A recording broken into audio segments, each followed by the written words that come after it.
Hello and welcome back to the Mind IDE channel for the first video in the social media math series.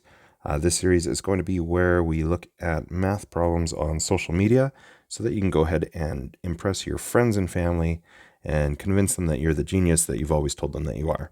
So let's go ahead and take a look at the problem. So today we have this that I noticed online.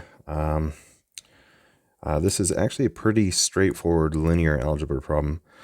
So basically, if we just take a look at it, we've got owl plus tree equals 230.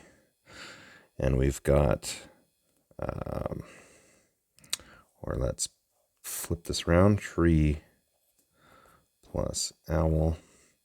And we've got tree minus owl equals 200.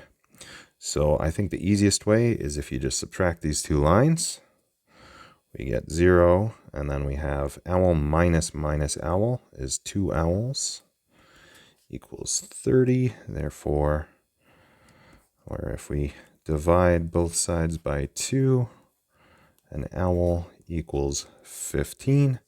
Plug this into the equation. Tree minus 1 owl, which is 15.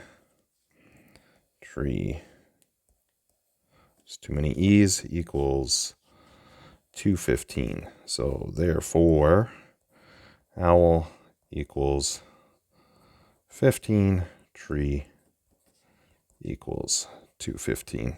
All right, if you liked what you saw, please like and subscribe to the channel for more. We're covering math, we're covering physics, we're covering all kinds of different concepts on the channel. So definitely let me know what you want to see more of. But yeah, thank you for watching this one today. And until next time, take care.